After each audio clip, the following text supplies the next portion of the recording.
Hello,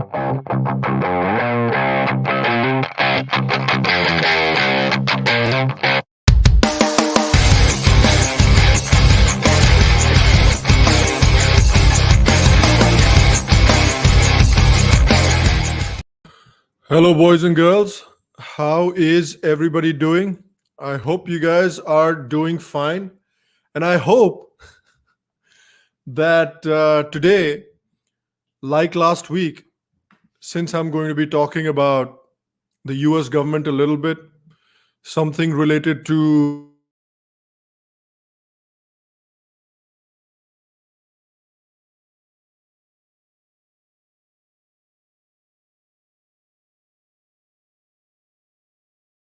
my internet doesn't attack my feed. Oh, looks like it's already happening. No, I think we're good. I think we're good. I think the CIA is monitoring us, but it's letting us be for now. So I hope everyone's doing okay. Everyone's having a good Wednesday. I know, dude. Look at that. Internet problem.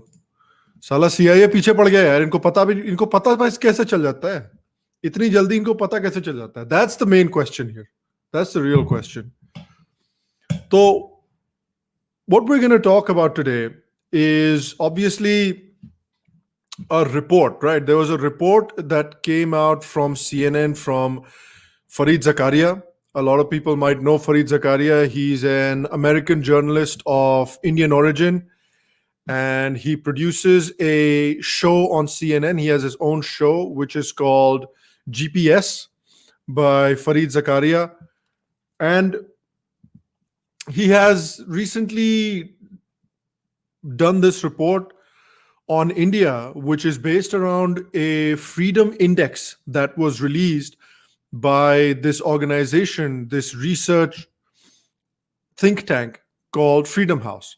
Based on that Freedom House report, this man has basically concluded that India is heading headlong into authoritarianism, and we'll talk about that. But after that, we'll also talk about something very interesting, which is, I mean, I don't really have an interest in it, so I guess it's not that interesting.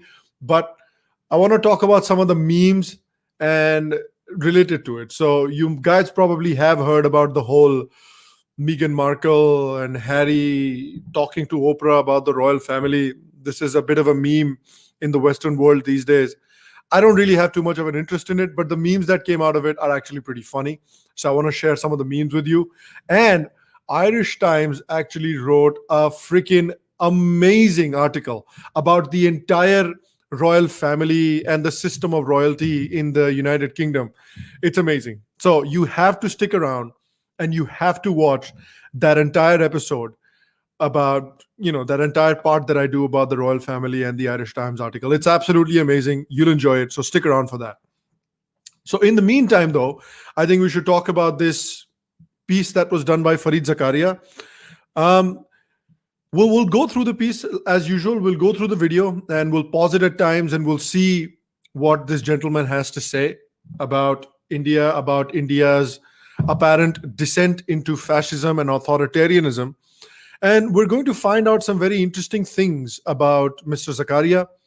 We're going to find out very interesting things about his opinions. And we're also going to find out some very interesting things about the way Western media covers India. There's a very similar pattern. Whether you look at the section that John Oliver did on India during just before the General Assembly elections, the general elections, whether you see the video that Hassan Minhaj did, whether you see the video that very recently Mehdi Hassan did that we discussed as well, they're very similar. Like, it's a lot of like ad hominem attacks.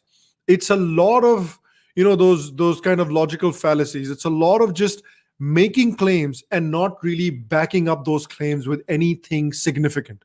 And this follows up in that same pattern, because you have to remember, these kinds of videos, these kinds of clips, they're not really designed for a smart audience. They're designed for a relatively clueless audience. They're designed for a woke US audience, or they're designed for a woke Indian audience that are relatively clueless about what the hell's actually going on in India. So let's look at it, and we'll discuss it as it goes on. Segment. It has been less than 2 months since Joe Biden assumed leadership of the country, and we've all watched the return to regular press briefings and Wow. routine policy squabbling with profound relief. American democracy, as Biden put it in his inaugural speech, appears to have prevailed. If that's true of American democracy seems to have prevailed. That's the narrative. Ki bhai, now that Trump is gone, everything is fine in America. Now that Biden is back, everything is good. Everything is handy. I know the volume is low. I know a lot of people are complaining about the volume, but the thing is, the volume in the video itself is really low. I have no idea why. No idea why, but on the original like Twitter video where I pulled this from, volume is super low. Hopefully, you guys can still hear it. I'll turn up the volume really, really high when I can, but hopefully, you guys can still hear it. So yeah, so the narrative is that ever since Biden has come back, ever since Biden and Kamala have come back, hashtag Black Lives Matter, hashtag Build Back Better, things are good. We're gonna ignore the fact that one of the first things that Joe Biden did as soon as he came back into power is bomb the shit out of a Muslim country, right? We're gonna ignore the fact that social media companies explicitly helped Biden during the campaign by censoring news about Hunter Biden's scandal, something that could have genuinely hurt Joe Biden maybe in the electoral process during the election campaign. We're also going to ignore the fact that the Democrats use their political power, use the fact that they were now back in power to force social media companies to censor the right wing in America, to censor pretty prominent right wing accounts in America after the Capitol Hill insurrection. We're going to ignore all of that. We're going to ignore the fact that Joe Biden is more than happy to suck up to China. Joe Biden, in a town hall recently, said that the Uyghur genocide that is happening in China and all putting people in concentration camps, all of that is actually a cultural thing. You know, it's a cultural thing with China. We're going to ignore the fact that despite all the good things that Trump has been able to achieve in the Middle East, Biden is looking to reverse all of that. Biden is looking to suck up to Iran. Biden is looking to get back into the nuclear deal, something that will again create the same instability in the Middle East that used to exist before Trump came around. But we're going to ignore all of that because hashtag Black Lives Matter, hashtag Me Too, and hashtag Build Back Better. We're going to ignore all of that because democracy has now returned to America. What has actually returned to America, if you really think about it, is American imperialism is back. American imperialism is what has returned. The military industrial complex has returned to America, right? And CNN has always been one of the biggest cheerleaders of American imperialism and American interventionism. They were one of the biggest cheerleaders of the Iraq war because during the Iraq war means money. The Iraq war means more and more people are tuning in to watch CNN. War and chaos and interventionism are good. That's why CNN is such a cheerleader for it. That's why CNN hated Tulsi Gabbard so much. Because Tulsi Gabbard wanted to end those interventionism. Tulsi Gabbard wanted to end those wars. That's why they hated Tulsi Gabbard so much. But theek hai bhai, hai? Democracy has returned. Let's take a look at what else has returned. Let me turn the volume back up. the world's oldest democracy, in the world's biggest, it is a different story altogether. The pro democracy nonprofit Freedom House put out its annual report this week, and India's status, usually a rare bright spot in Asia, has fallen from free to partly free for the first time in 30 years. Dude, can I just say something? Look at that map. Can you see the map over here? Can't even draw the map of India properly. At least if you're going to comment about a country, at least try to draw their map properly. And that's the very least you can do, right? If you're talking about authoritarianism, if you're doing so much research about a country, at least try to draw the bloody map properly. My goodness. India's illiberal slide has been steady and now swift under Prime Minister Narendra Modi and his BJP. Over the past few years, India has clamped down tightly on freedom of speech. Police have filed criminal. See, he's talking about the illiberal slide of India, right? India's illiberal slide into authoritarianism has been so terrible, has been so quick. The problem is that Fareed Zakaria doesn't actually have a problem with authoritarianism. He just has a problem with the kind of authoritarianism that he doesn't like. That's what his biggest problem is. Because let me show you something. There's a great video going around of Fareed Zakaria that I shared on my social media as well that I think you should really hear. And then it'll give you a really good idea of what Fareed Zakaria really is all about. So this is the video of him from a few years ago. I would be willing to advocate authoritarian rules if I was sure that the country would get Lee Kuan Yew, not Mobutu or Marcos. The problem is there's no way of being sure of that. So I don't so much advocate in authoritarian rulers, but I say when you find a liberal authoritarian, a Lee Kuan Yew, or the regime in China, recognize that they are actually building the block. The regime in China is not authoritarian. The regime in China is liberal authoritarian. All right, listen to it more. Of a civilized, modernized government that will eventually be open and pluralistic, will probably even be democratic. Right. So the authoritarian regime in China, which basically means no civil liberties, no civil freedoms, no internet freedom, no freedom of speech, no press freedom, millions of people in concentration camps, millions of people doing basically bonded labor. That's a liberal authoritarianism because they're building the blocks of a liberal free democracy. India में ये allowed नहीं है, China में allowed है, हर जगह allowed है, बस India में ये allowed नहीं है. Same old. Like Jay Nadar is absolutely right. Same old. Hindutva, BJP, RSS. Hindutva, BJP, RSS. Even authoritarianism is good, but just not of the BJP. Everywhere else, authoritarianism is fine. यही तो मौज है यार. यही तो मौज है. This is the amazing.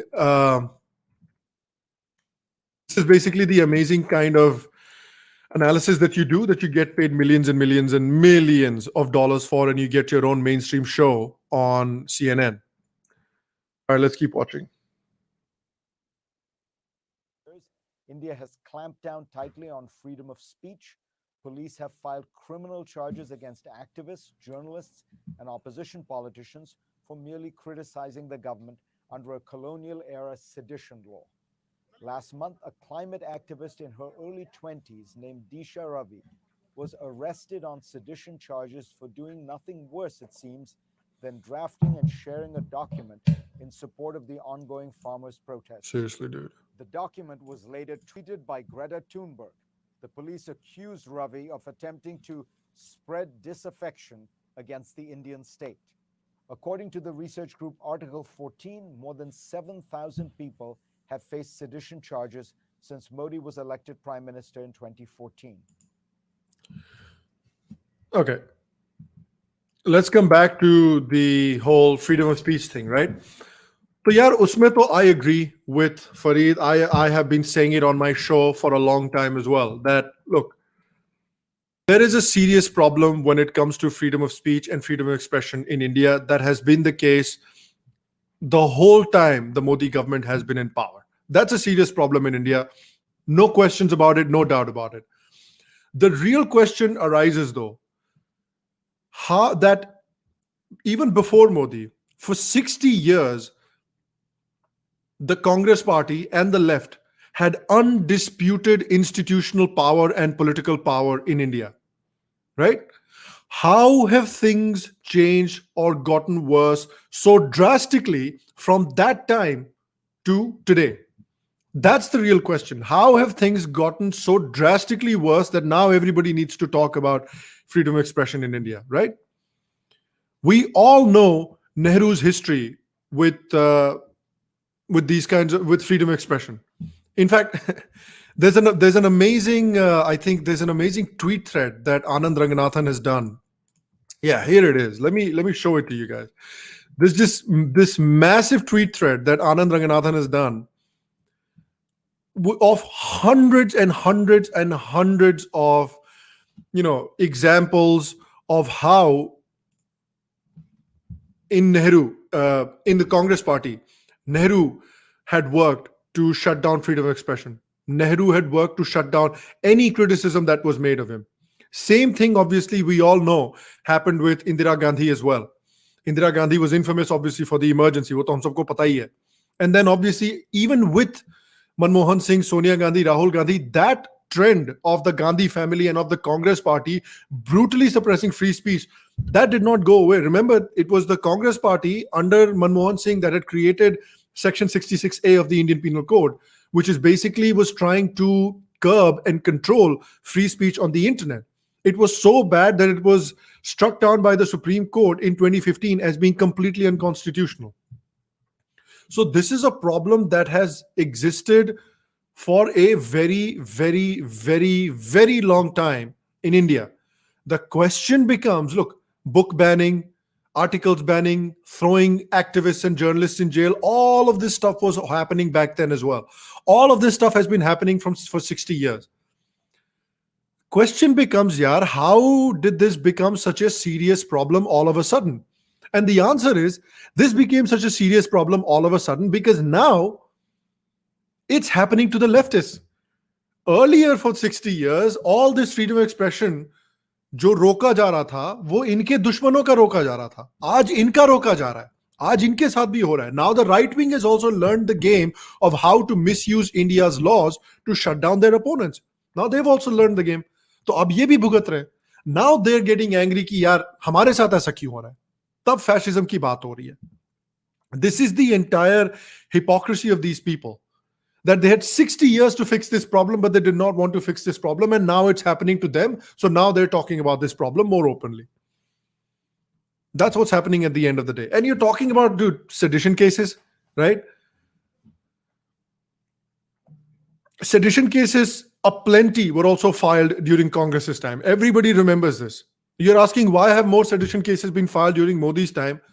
Well, simply because there were at that time, there were less people that were asking for Azadi. There were less people who were openly supporting Kashmiri terrorists, Kashmiri separatists, and Khalistanis.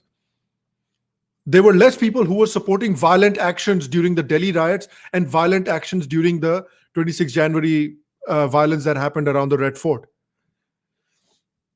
Less people were saying, Bharat tere tukde honge, inshallah, inshallah. Right? There weren't that many people who were saying, Muslims of India, come down to the ground, bahar niklo ghar ke bahar, chakka jam karo pure desh ka, and cut off Assam from the rest of India. There weren't that many Jamia ki shiros who were being made popular by the mainstream press, who then come out and are openly declaring jihad against the kafirs in India, who are openly celebrating the genocide and the massacre of innocent Hindus in Kerala during the Mopla riots. That kind of stuff just was not happening with that ferocity or with that frequency.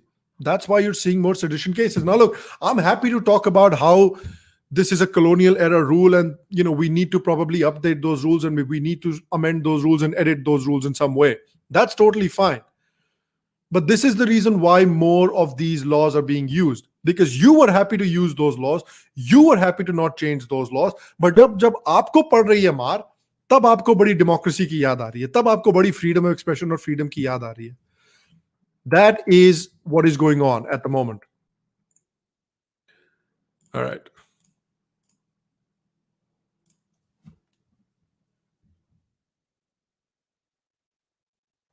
The press, once vaunted for its dynamism, has been under relentless attack and intimidation.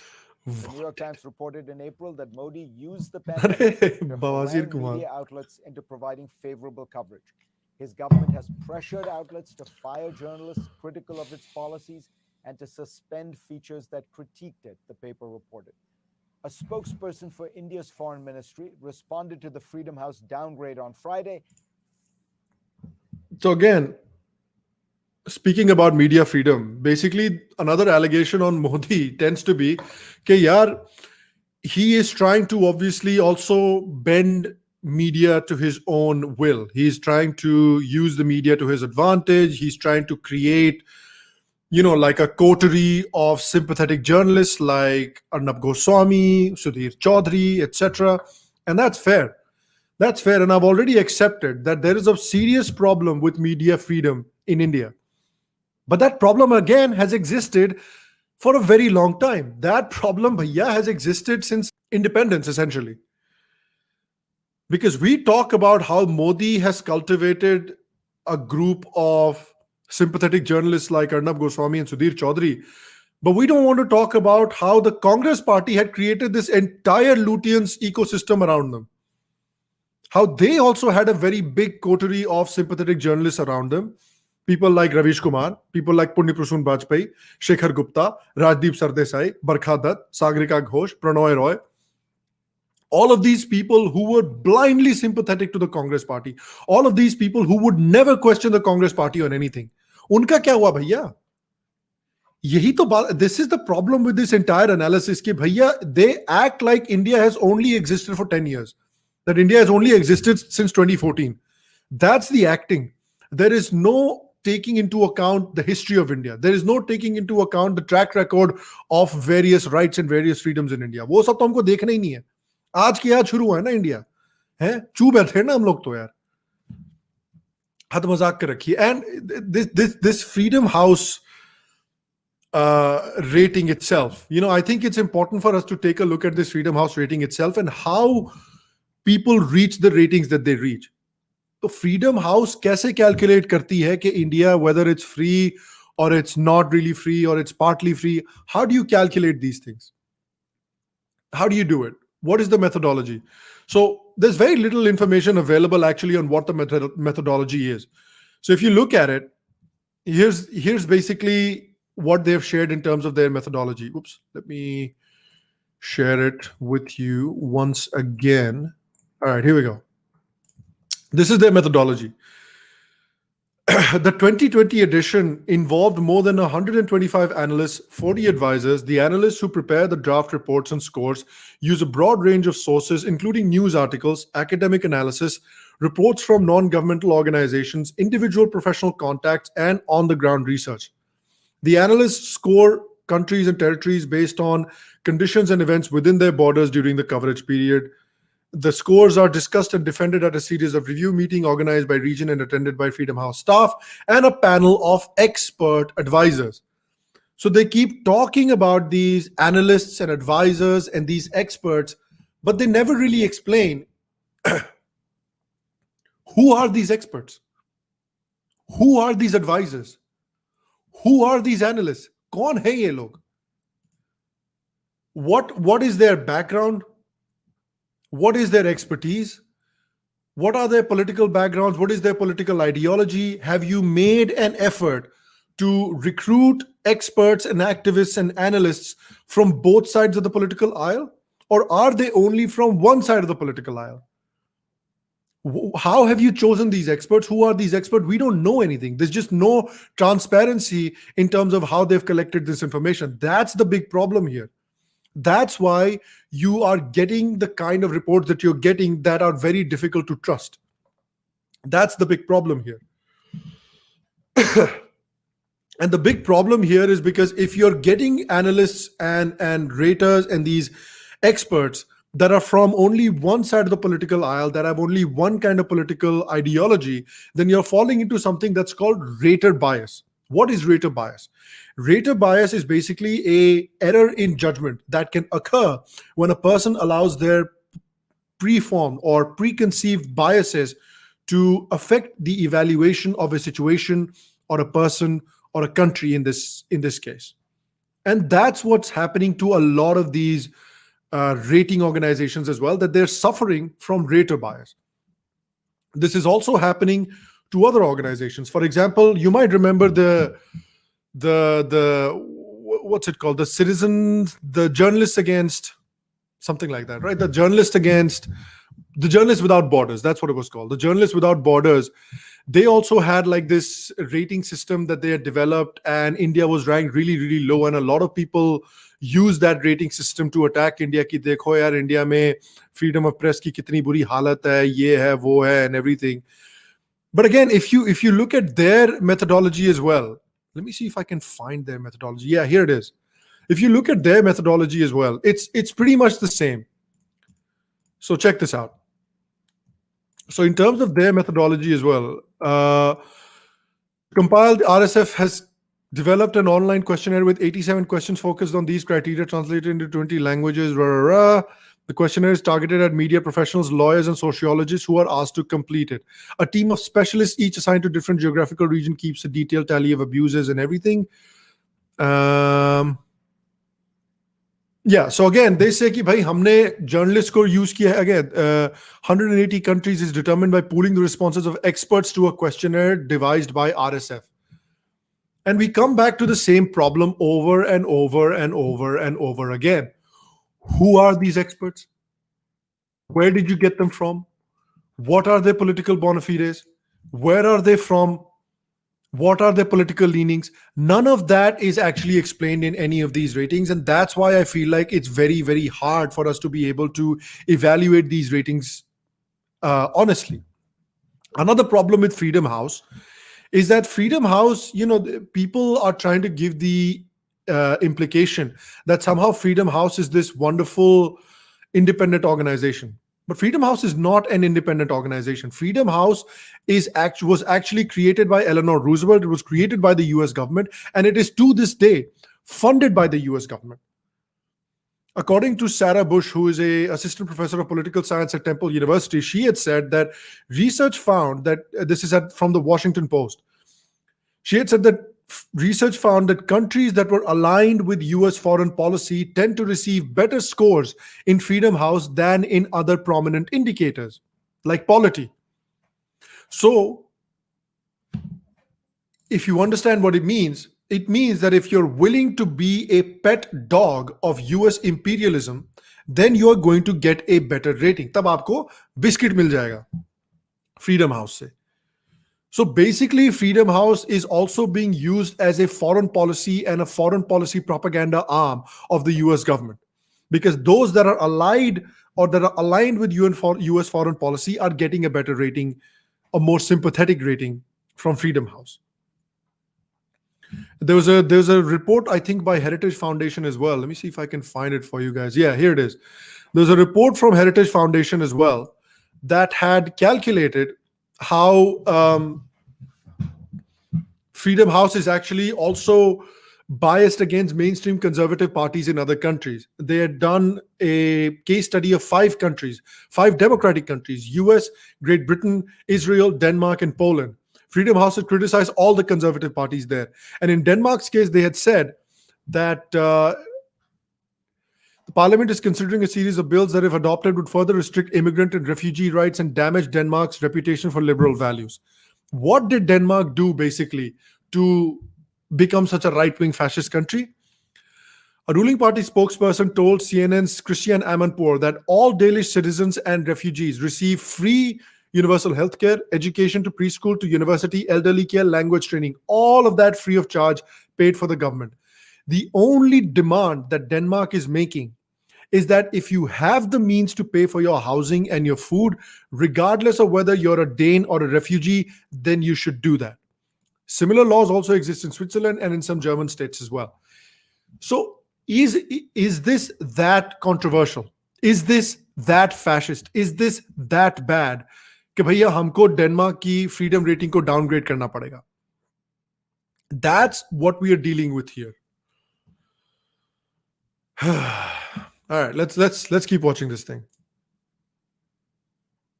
Where is Fareed? Uncle? Ye raha uncle.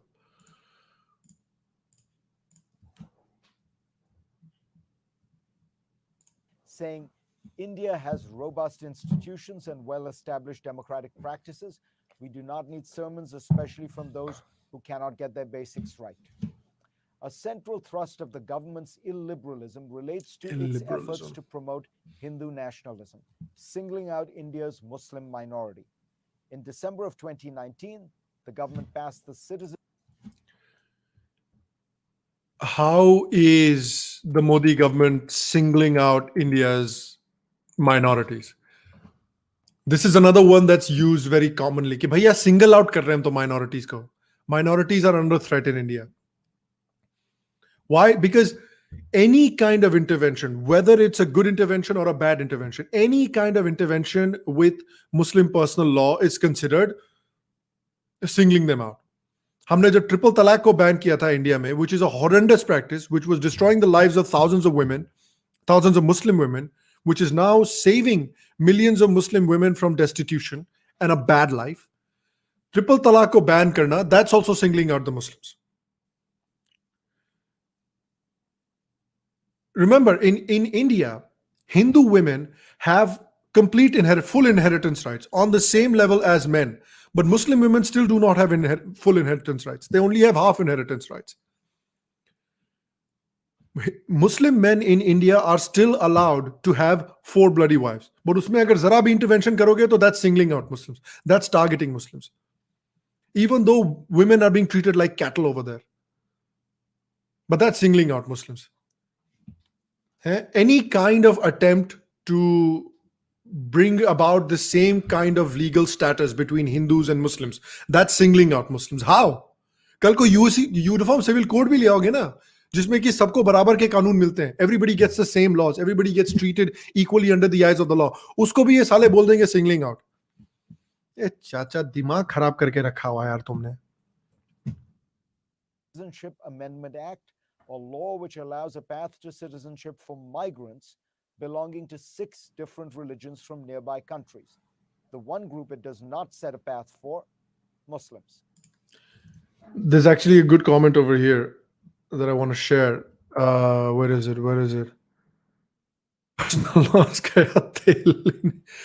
Somebody had objective reality. That's a really good comment. India was always partly free. They should have always labeled it partly free since the beginning. 100% agree with this. India has always been partly free. इनको free दिया ही क्यों तुमने? The parameters जिनका आप इस्तेमाल कर रहे हो अभी इंडिया को partly free declare करने के लिए, those parameters still existed back then. What has changed? Nothing really has changed. The only thing, literally the only thing that has changed is that now left-wingers को भी लात पड़ रही है because of these bad laws. That's the only thing that's changed. इसलिए इनकी इतनी फटी पड़ी है, इसलिए इनको इतना पिछवाड़े में दर्द हो रहा है. So I think this is a wonderful comment from objective reality. It was always partly free. It was never fully free.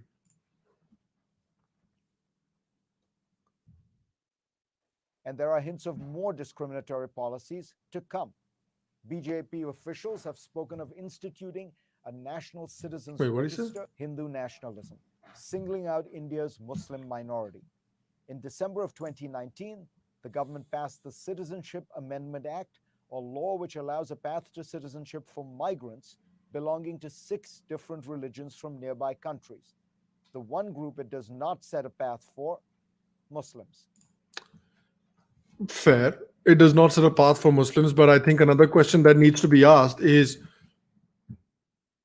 who's murdering these minorities?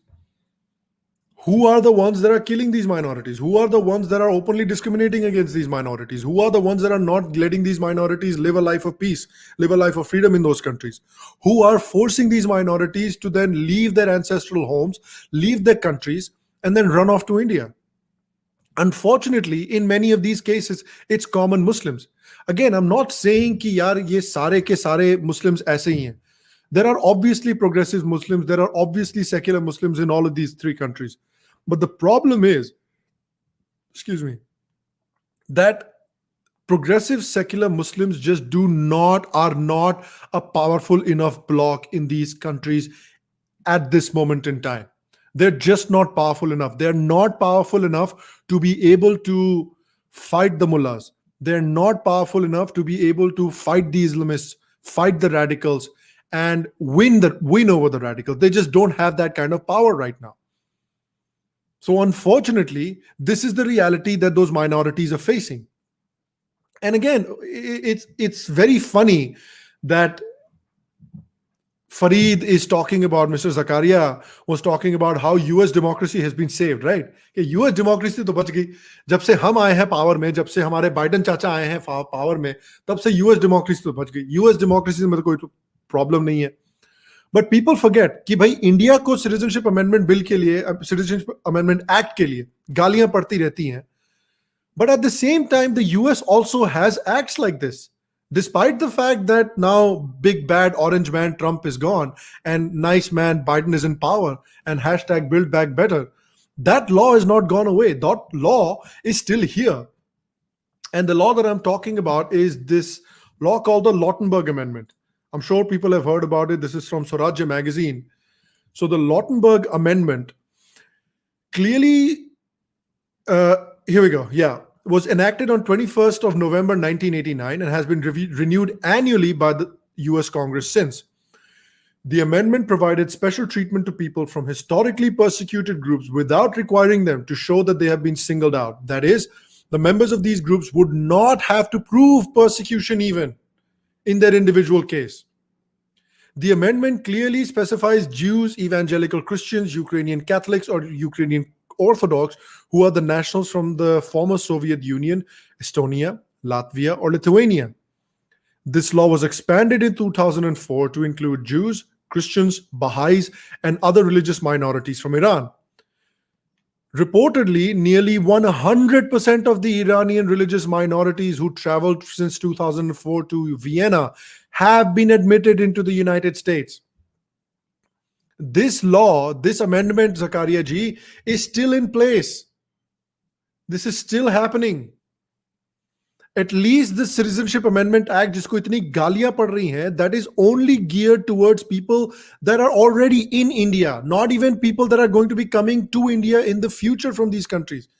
जो इंडिया में already रह रहे हैं, सिर्फ उन पर अप्लाई करता है. This law has been created so that the people who are living here like refugees that don't have the basic rights can start to get the basic rights that a citizen has.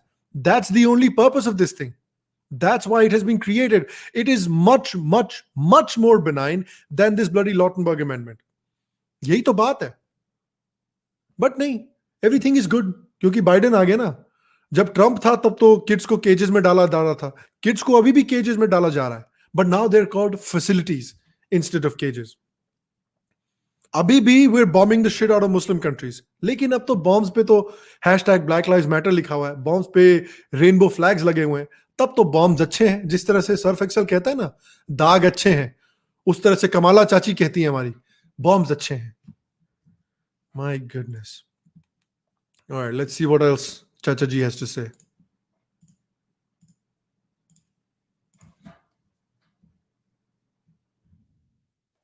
And there are hints of more discriminatory policies to come.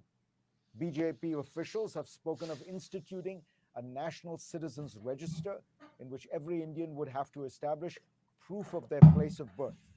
It's difficult for many to furnish such proof in India, but as Freedom House notes, Muslims would be disproportionately affected by such a register. And then there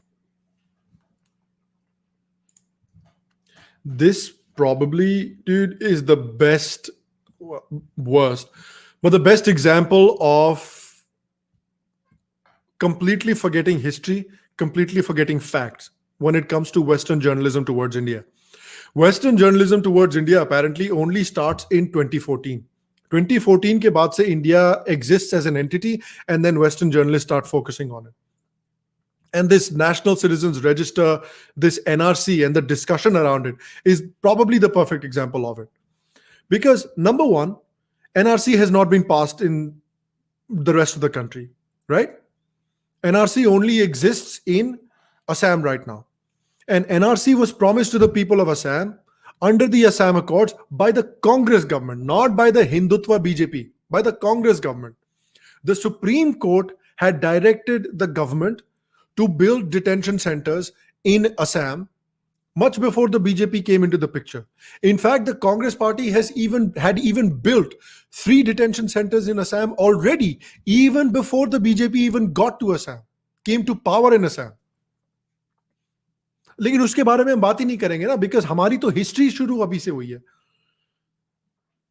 This is very this reminds me of Christian history. The way some Christian people are taught evolution in schools. कि भाई history starts from 5,000 years ago. There was no earth. There was nothing before 5,000 years ago. History starts from Jesus's birth. Dinosaurs used to live with human beings. Old fossils used to exist with human beings. That's what this reminds me of. This bloody stupid revisionist history of India not existing before 2014. And another point, dude, don't countries have the right to find out? Sham भैया तीती गिर गई कहाँ गिर गई भाई? But anyway, don't countries have the right to find out who is living within their borders legally and who is living within their borders illegally? Don't countries have the right to find that out? Every single country has the right to find that out. America has the right to find that out.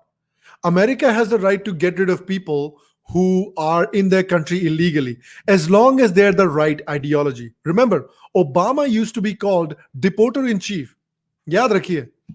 Obama used to be called deporter-in-chief by human rights organizations because of the sheer number of people that he deported outside of the United States. The sheer number of families that he broke up. The sheer number of people that he took away from their jobs and their lives and threw them back into Mexico. Deporter-in-chief bolte the usko. लेकिन India को allowed नहीं है poor country, hungry country, तुमको साले को allowed नहीं है, तुम गुलाम लोग, हमेशा हमारा जूती के नीचे रहेगा. That is the attitude of these Western journalists towards bloody Indians. है इंडिया को साला अलाउड नहीं है कुछ भी करना, हम जो करें सब ठीक है. हद वाहियात लोग हैं भाई.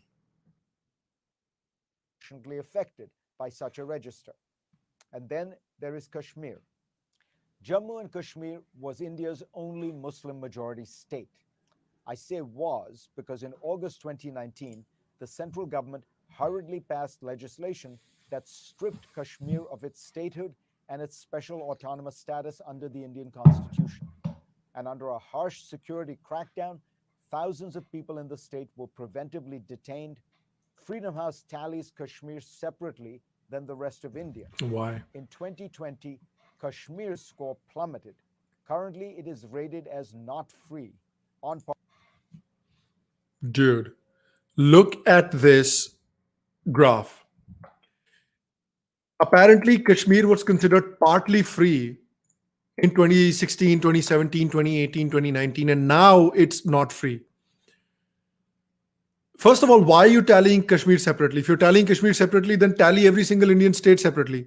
The reason that they're tallying Kashmir separately so that they can show this rating that Kashmir is not free at all. Because India को तो ये rating दे नहीं सकते, तो हमको एक state ऐसा निकालना पड़ेगा जहां पर अभी problems हैं, so that we can show that look, there's a state in India that is not free at all, and guess what? It's a Muslim majority state. That means Hindu fascism confirmed, Illuminati. That's what they're trying to show here. But it's amazing that Kashmir was free before 2019, right? Kashmir was free when Sikhs did not have any rights. Kashmir was free that Hindus had rights taken away from them. Hindu scheduled caste and scheduled tribes had rights taken away from them. Muslim women had rights taken away from them. Shia Muslims had rights taken away from them. Buddhists had rights taken away from them. Then Kashmir was free. Then Kashmir was more free. Kashmir was more free when ordinary Kashmiri Muslims one day decided that we cannot live with Kafirs anymore and drove them out and murdered over 1,000 of them and drove them out of Kashmir. That's when Kashmir was more free. Those people who have been driven out of their homes have still not been able to come back and live in Kashmir, back to their ancestral homes. That's when Kashmir was more free. When political power and financial power in the entire state was concentrated in the hands of a few powerful Sunni Muslim families, that's when Kashmir was more free. Western journalism in a nutshell, everybody. This is Western journalism about India. Every I'm happy Muslims matter. I'm happy that these organizations and these journalists are so concerned about the well-being of Muslims. I'm very happy about that. But they've shown very clearly, extremely explicitly, that non-Muslims do not matter. In the woke intersectional ladder, non-Muslims occupy a very, very, very low position. As much as these people hate untouchability in the Indian caste system, they practice a kind of untouchability themselves. Untouchability against non-Muslims. And this graph is a freaking perfect example of it.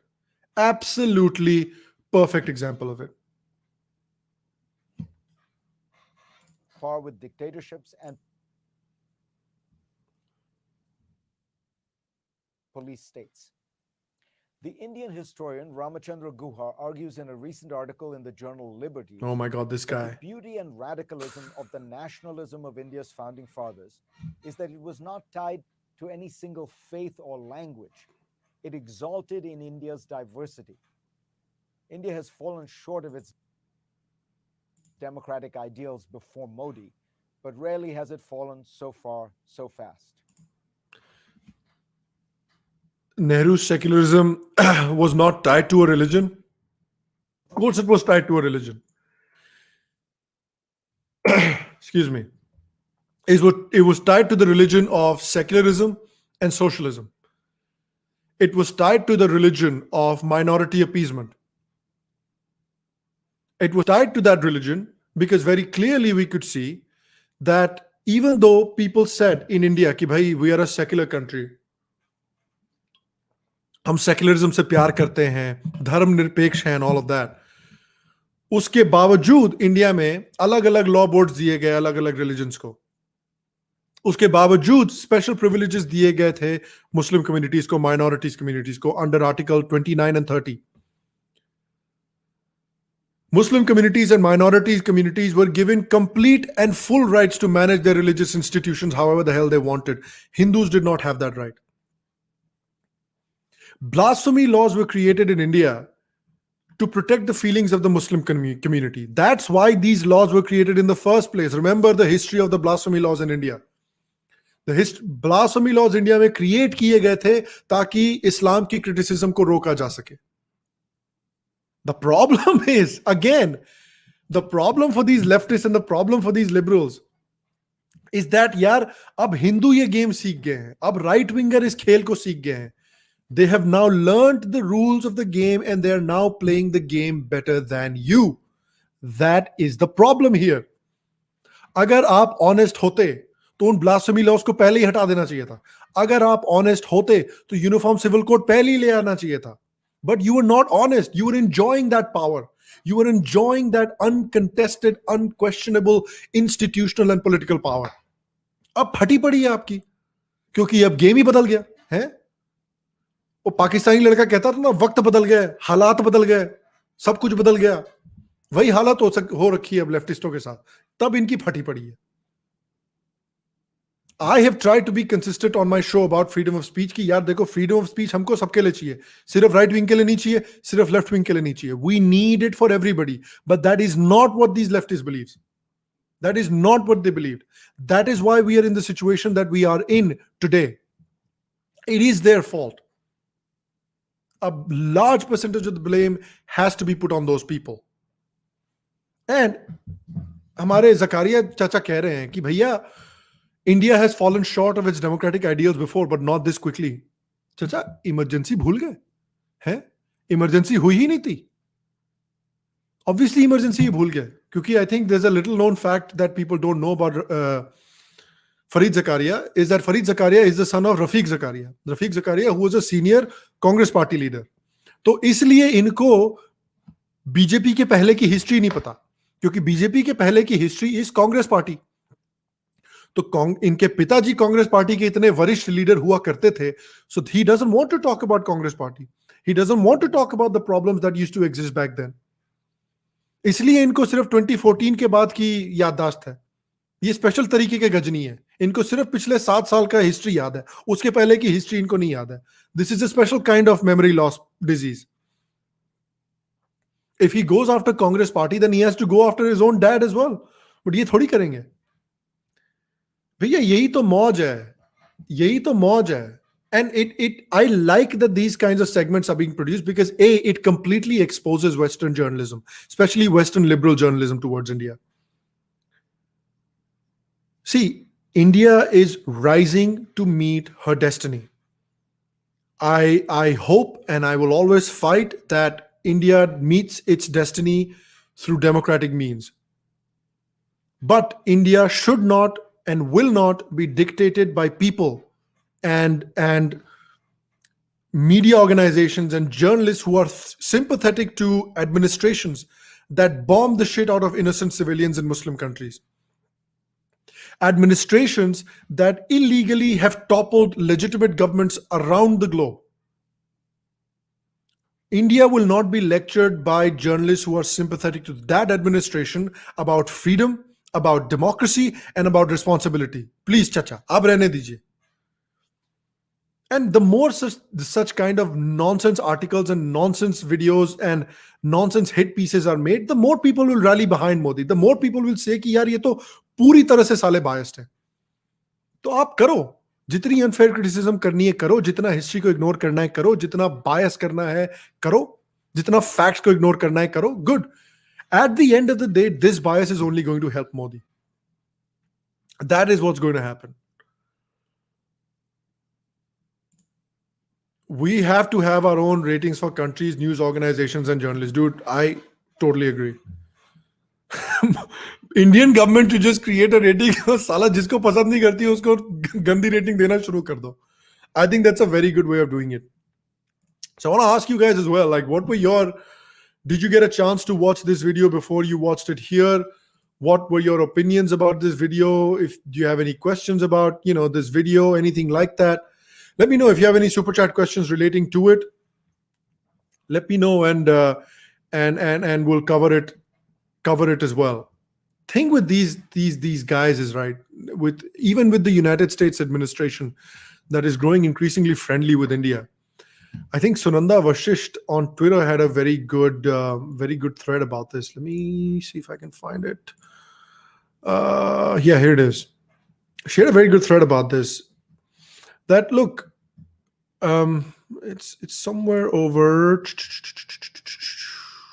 here, right? It's a very long thread, but so the point here is that America may want to facilitate India's rise, but at what cost to India? India will rise because our people are fueled by ambition and desire to rise. India will also rise because it has a vibrant democracy and has all the safeguards built in. It is in America's interest to reach out to India as much as it is in India's interest to cooperate with America. America is a positive force in the world, but this relation has to be of equals. This game of good cop, bad cop, where DC think tankers are bad cops, is amusing. India is equally worried of health of Indian democracy given the race riots and capital insurrection. But India trusts American institutions. As a fellow democratic nation, America should learn to trust India's institutions and Indian people who have the power of the vote. Let this relationship be of mutual respect and trust. It is okay to play games with your allies and enemies, but with a vibrant and civilizational democracy like India, America should reset her foreign policy paradigm, good for the US, India, and the rest of the planet. That's how India needs to be dealing with America, in my opinion, at least. So before I go, I want to talk about this one final thing, which was really, really funny. So you guys probably already have heard about this nonsense about the New York Post. Sorry, not the New York Post, but the Meghan Markle and Harry and how they sat down with Oprah and talked about, I don't know, all that kinds of whatever the problems that they're having with the royal family and all of that fun stuff. Yeah, so they sat down with with Oprah and they talked about how the royal family are like racists and they're terrible and they're horrible and all of that stuff. And obviously, I don't really have any interest in this, but on social media the other day, I came across 2 or 3 really, really funny things. First thing I came across were some of the memes that were generated out of this meeting, where apparently it's caused a great amount of, this obviously, this entire fiasco with the royal family has caused a great amount of embarrassment in the United Kingdom, a great amount of embarrassment with the royal family, and it has caused a lot of heartburn and heart pain to British people as well. And let's all be honest, okay? As Indians, at least some of the people that are watching this are probably Indians. As Indians, watching the royal family get torn apart like this, it's a little bit cathartic for a family and for a lineage that played divide and rule politics with India, that divided India the way that they did. To see them getting torn apart like this is a little bit cathartic from an Indian point of view. I'm not going to lie. And before I talk about the memes, I think what I really, really want to share with you is a freaking amazing article that was written in the Irish Times by Patrick Frayne. Patrick Frayne wrote a freaking unbelievably amazing article about this whole royal family nonsense and what Irish people think of it. And genuinely, honestly, I believe this is what the Indian people should also think of it, because this is what I think of it. So let me read out some excerpts from this amazing article. This is again by Patrick Frayne. He says, having a monarchy next door is a little like having a neighbor who's really into clowns and has daubed their nose with clown murals, displays clown dolls in each window, and has an insatiable desire to hear about and discuss clown-related news stories. More specifically for the Irish, it's like having a neighbor who's really into clowns, and also your grandfather was also murdered by that clown. Dude, amazing. Beyond this, it's the stuff of children's stories. Having a queen as head of the state is like having a pirate or a mermaid or an Ewok as head of the state. What's the logic? Bees have queens, but the queen bee lays all of the eggs in the hive. The Queen of Britain has laid just 4 British eggs, and one of those is the sweatless creep Prince Andrew, so it's hardly deserving of applause. The contemporary royals have no real power. They serve entirely to enshrine classism in British non-constitution. They live in high luxury and low autonomy, cosplaying as their ancestors, and are the subject of constant psychosocial projection from people mourning the loss of an empire. They're basically a Rorschach test that the tabloids hold up in order to gauge what level of hysterical batshittery their readers are capable of at any moment in time. Freaking, chef's kiss, dude. Chef's bloody kiss. And I think there's a couple of others as well. What is it? There's a small boy Harry still claims to have. There's another little bit that's like really, really amazing. Oh yeah. Harry revealed their child's next gender. It's a girl in this interview, but Harry and Meghan are also pregnant with nascent media empire and lucrative Spotify and Netflix contracts. Of course, their critics accuse them of being money-hungry careerists for this, but that's hilarious coming from sycophants to hereditary tax-suckling grifters. Arranging a Netflix deal that the couple actually have to work for is pretty benign royal behavior when you compare it with conquest and general parasitism. Freaking amazing. My God. Irish Times have basically said what every single Indian has been thinking for many, many years. If you want to read the entire article, please go check it out. It is an absolutely amazing article. I loved it. I absolutely loved it. And there are some really, really funny memes that came from this article, that came from this entire fiasco as well. So for every Indian that wants to get a little shot of dopamine and a little shot of catharsis, let me share some of the best memes out of this entire fiasco with you guys as well. So this one comes from the subreddit. It might be a little too small. Maybe I can click on it to make it a little bit bigger. A little bit bigger, like this. Yeah, here we go. Former colonies watching Meghan and Harry use the old divide and rule on the British population. On the British royal family, rather. But I get the point. I get the point. Good meme, dude. This is from DSIN_ha. Good meme. Solid happy enough, dude. Let's see this one. This is an American who tweeted, once again, America will defeat the British monarchy by spilling tea. So for people that might not remember, that is a reference to the Boston Tea Party, where in defiance of the tax codes that were imposed upon the American people, taxation without representation, the Boston Tea Party, they had gone and dumped a bunch of tea into the Boston Harbor. So that's what the relation to is. Funny meme as well. I don't know how many people play chess, but this is a really funny chess-related meme.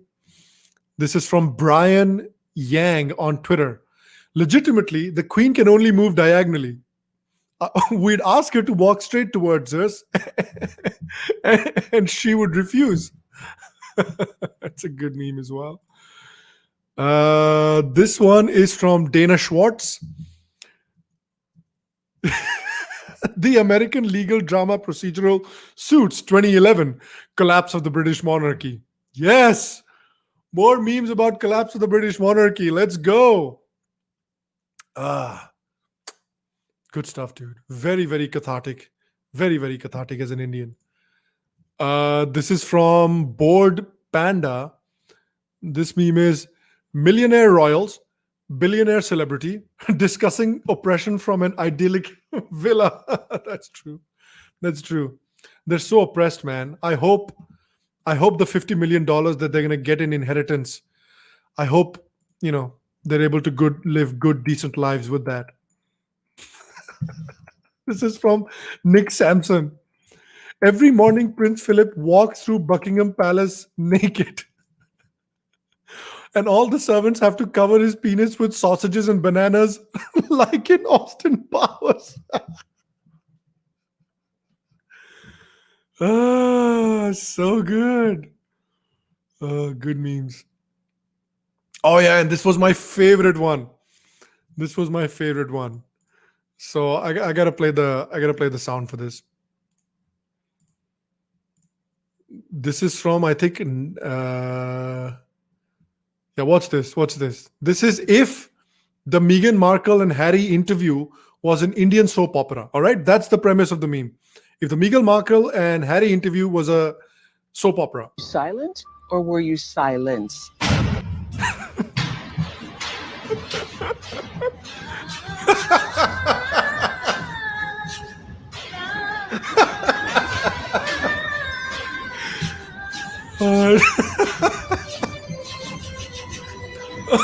It's so good, man. Wait, hold up. Wait a minute. Oh, Silence whoever or were made you- this. I think, let me see who made this. This was originally made by Nasir Mestarihi. Nasir Mestarihi is the guy that originally made this meme. He's the lead guitar and vocals for Winterburn. Freaking amazing meme, Nasir, if that's your original meme. Good job, dude. So yeah, those were some of the best memes from this entire fiasco. I just wanted to share it with you guys because, again, watching the royal family crumble in front of your eyes as an Indian, that's pretty bloody cathartic.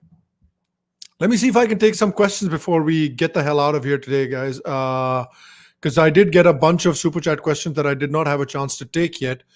So, Agar, if you guys want to send me some super chat questions or anything like that, let me know, and I shall try to take them right now. All right, let me have a look over here. Kya super chat questions I have?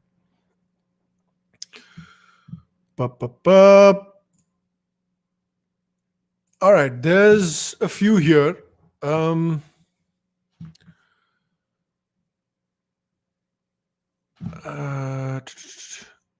Okay, there's one here from Jayant. On the contrary, it is actually the rise of democracy as Hindus are starting to wake up and make the politicians notice, just like they did today. Exactly. I mean, that's the best way that you use democracy, right? That's the best way you use the power of vote. You're not physically attacking someone, taking up arms, and you're going around killing people, and that's how you're getting political power. The way Hindus are getting political power, or the Hindu community is getting political power, is by using the power of the vote. The Muslim community for decades has used the power of the vote to maintain, massive amounts of political dominance and massive amounts of political relevance among secular parties. They vote as a bloc. Now, some Hindu communities are also realizing कि भैया अगर हमको political power चाहिए तो हमको भी consolidate करना पड़ेगा. We'll also need to learn how to vote as a bloc.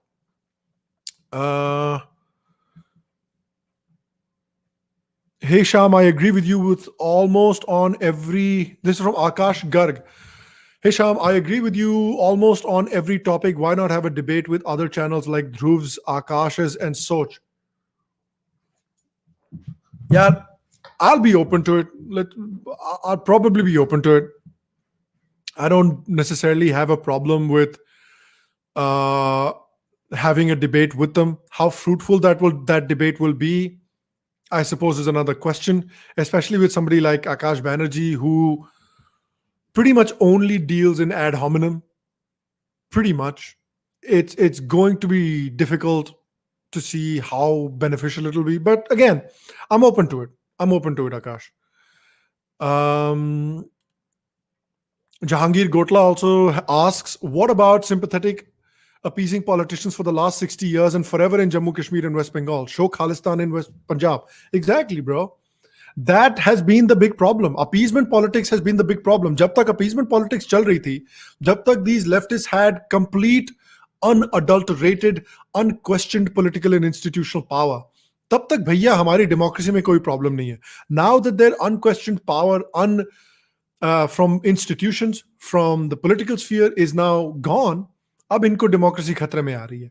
They should have fixed these free speech issues, blasphemy law problems, uniform civil code, free press issues. They should have fixed this like 50 years ago. Tab kyun nahi kiya fix? Ab kyun yaad aa rahi hai aapko? Vishnu Anil Kumar says, problems with Muslims is that they're too scared to talk against their minority radicals, but the majority says their minority don't represent them. If they don't support them, why not talk against them? That's a very good point, Vishnu. And that's the point that Hamid Dalwai had also raised. I just finished reading a great book by Hamid Dalwai. He was also raising the same point, that if you do not agree with the radicals of your community, if you think that your radicals do not represent your community, then speak up. Then let us know. Hamid Dalwai, the book that he wrote in the late 1960s and around late 60s, early 70s, he was talking about how in India there's a liberal group of progressive Hindus, but that progressivism has not come to the Muslims as yet. Muslim progressives have not yet broken ranks with the radical Muslims in their community, because the victimhood narrative is unfortunately very, very lucrative. It's a very lucrative political strategy at the moment. But I think that they will need to break ranks with the radicals in their community if the community has to get out of the rut that it's in, if it has to modernize itself like the way the Hindu community is modernizing itself. Look, I am a Hindu. I call myself a Hindu. I call myself very proud to be part of this, dharmic civilization of India. But I am also very, very happy to talk against retrograde, regressive practices in Hindu culture. I've talked about it openly. I openly talk about caste-based discrimination and how it's a problem, and how I do not agree with the traditionalist adhikara type people. कि भाई नहीं हर एक caste का एक role होता है society में. I don't agree with that bullshit. So I'm openly speaking up about it. But I think we need a progressive group of Muslims that break away from the pack and that are completely open and honest about the realities of their community. That is the only way that a renaissance is going to happen within the Hindu community, within the Muslim community. A type of renaissance happened within the Hindu community with Raja Ram Mohan Roy, with Aurobindo, with Vivekananda. That has not happened yet in the Muslim community, unfortunately, at least in my view. I might be wrong. People might disagree with me. That's totally fine. That is my view. I think the other thing also to that, Vishnu, is that it's very important that when liberal Muslims speak out, they may not agree with you on 100% of the things, right? Progressive Muslims, when they speak out against the radicals in their community or against their community in general, they might still think that Hindutva or Hindutva parties or BJP is not the right party, is not the correct party. But so it's very important for us to not say कि यार ये तो तकिया कर रहे हैं, ये तो तकिया कर रहे हैं, because ये बीजेपी को सपोर्ट नहीं करते और ये सिर्फ अपनी कम्युनिटी को गाली दे रहे हैं, ये तो तकिया कर रहे हैं. It is entirely possible, guys, that when we find that group of progressive Muslims, they're not going to see politically eye to eye with you 100%. Even if they see eye to eye with you 25%, 50%, it's very important for us to reach our hand across the aisle and offer our hand to them. 100% तभी होगा जब हम दोनों एक दूसरे से compromise करके we're going to be able to reach a point where we can talk about protecting minorities, we can talk about equal rights, while at the same time accepting कि भैया dharma is the soul of India and we have to accept that fact. ठीक है, तो अगर 50% भी लोग हमसे agree करते हैं तो let's reach our hand and let's show them the support, क्योंकि उनकी कम्युनिटी से उनको सपोर्ट नहीं मिलने वाला, लेफ्टिस्टों से उनको सपोर्ट नहीं मिलने वाला, सपोर्ट मिलेगा उनको सिर्फ हम ही से. So we have to offer that initial support as well. Sujoy Dhar, absolute smack to all the hypocrites. Kudos. Thank you very much, Sujoy. A technocrat says, have they fallen in the rut of same thinking? I think, technocrat, I kind of covered this question in the answer that I gave to Vishnu Anil Kumar as well. So if you guys agree with me, disagree with me, what you guys think, let me know. Let me know. What else? What's the matter at Regents University? What the hell is Regents University? Does anyone know what Regents University is? You mean Rutgers? Is that what you mean? If you mean Rutgers, then tomorrow we're going to talk about, with me, Kushal and Abhijit, we're going to talk about the whole Disha Samant thing and the whole Rutgers University thing.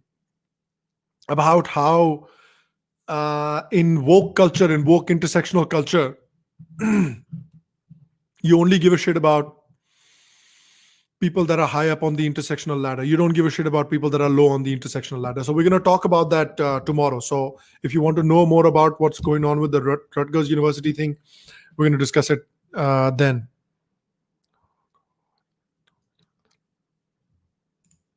भैया Muslims में progressive चाहिए इन लोगों को और हिंदू में बजरंग दल. मैंने कब कहा कि हिंदू में सिर्फ बजरंग दल चाहिए? When have I said this? Example दिखा दो यार मुझे.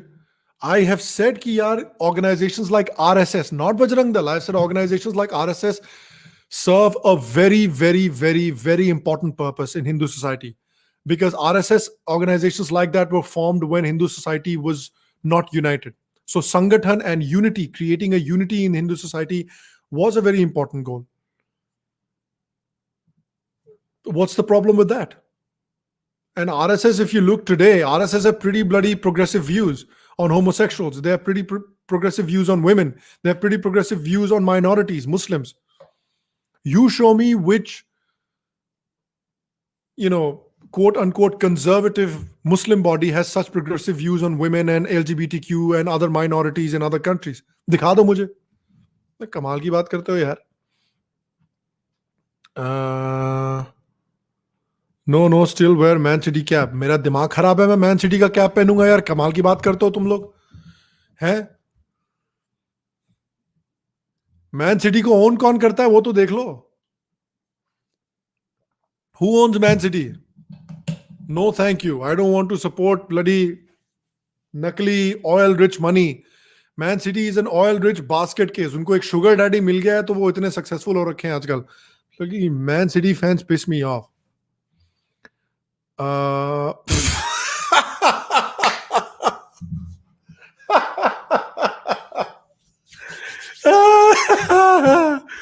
you think Indira Gandhi asked Sonia how brown the child might be?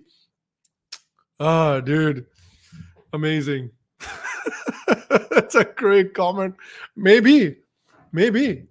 लड़का गोरा होगा ना, लड़का गोरा चाहिए. इंडिया में गोरा चलता है, फेयर एंड लवली चलता है, तो मेक श्योर कि लड़का गोरा हो.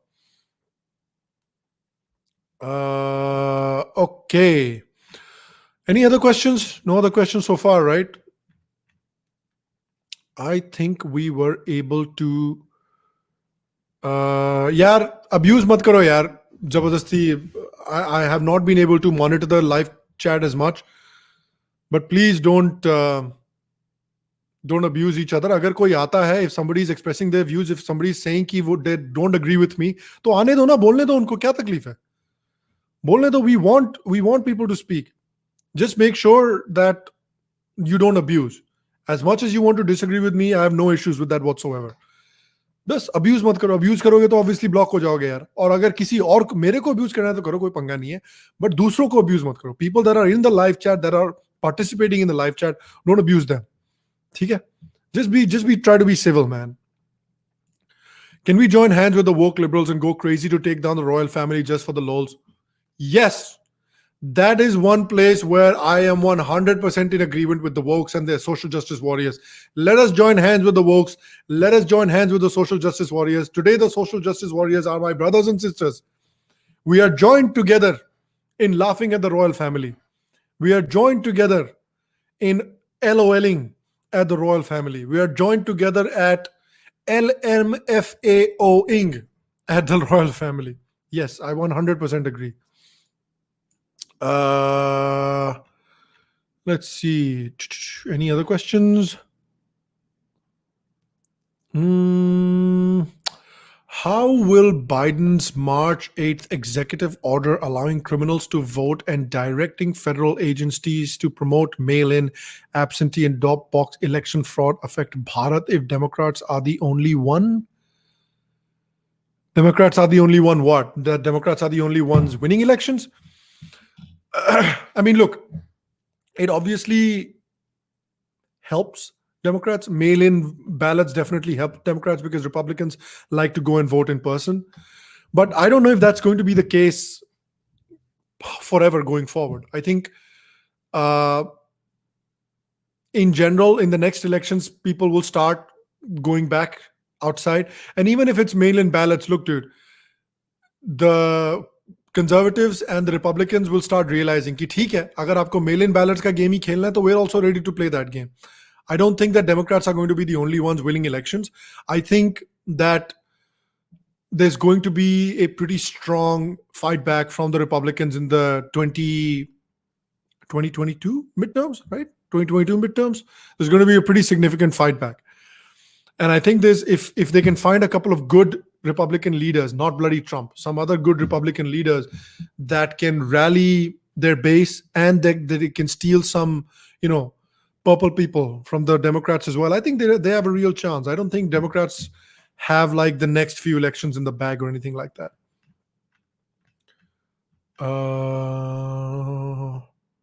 Why? How do you support Arsenal? Abhe, galti hogi bhai. What else can I say? Look, dude, I was born in 1990, late 1990, almost 1991, basically.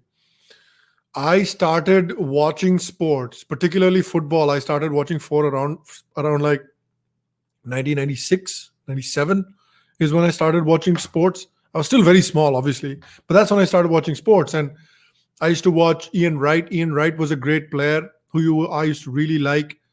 That's how I got into Arsenal. Then obviously Thierry Henry, Arsene Wenger, and the kind of style of play that he used to have. Because I remember when I started playing football for my school and then for my college, when I started playing football, I used to always go watch teams that were like really fun to play. Because United had a very good team. I'm not doubting that, but they had a very boring style. They did not have a very exciting style. Arsenal had a style that I wanted to use when I played football. I wanted to play that style of football. That's how I got into Arsenal, because I really genuinely believe that Arsene Wenger, when he came to the Premier League, revolutionized the way football was being played in the Premier League. Completely revolutionized. Nobody was playing football the way Arsenal was playing football when Arsene Wenger came to the Premier League.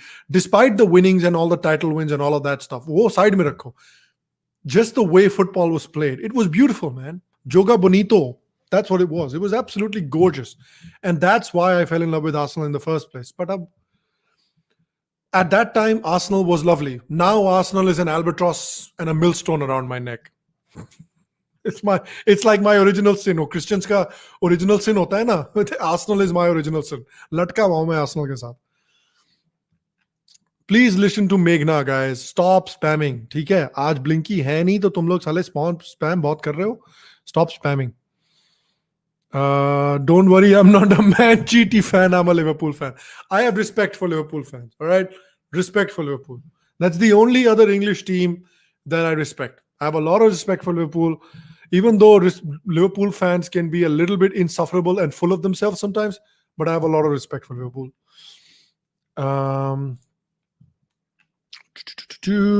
My question above. Ocean had a question. Ocean, where's your question, man? Trying to find it. There's so many भाई इतना spam करते हैं ना लोग.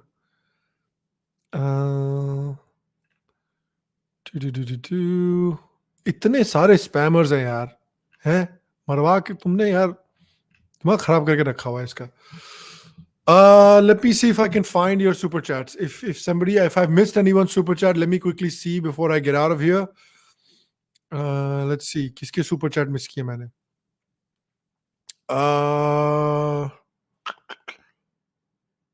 RP says Muslim liberal or conservative are Muslim first and Sikhs same. Only Hindus divide themselves into political ideologies. That's why we lose. Be Hindu first.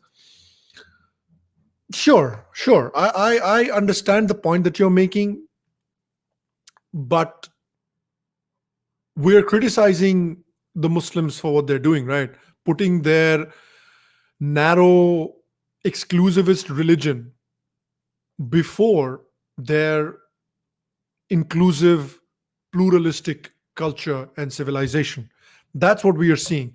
That's what we're also seeing with a group of Sikhs who have basically kind of bastardized Sikhism into this weird Abrahamic cult-like thing, right? There's a group of Sikhs that do that. It's obviously not everyone. But we're obviously criticizing them. So when we're criticizing them ki bhaiya ye mat karo, we should also not try to like become a closed group or a exclusivist group ourselves. I think I understand the point that you're making, but that's something that we should, obviously engage with the Muslim community, criticize the Muslim community and the Sikh community or whatever that small group of Sikhs, we should be criticizing them for. We should be challenging them on that. कि आप अपनी exclusivist ideology को अपने pluralistic culture or civilization के ऊपर क्यों डाल रहे हो? We are not a exclusivist ideology anyway. We're not an exclusivist culture anyway. So our culture and our civilization is basically the same thing. So I don't think those parameters necessarily apply to us. As far as being united, as far as political consolidation goes, yes, 100% Hindus need political consolidation without a shadow of a doubt. And that political consolidation needs to continue for the next 20 years. 100% agree with that. Okay. I think I got all of the questions. No, ek aur aa gaya yahan par. Have you thought of talking about the works of Sitaram Goel and Ram Swaroop with someone? People should be reading these great people.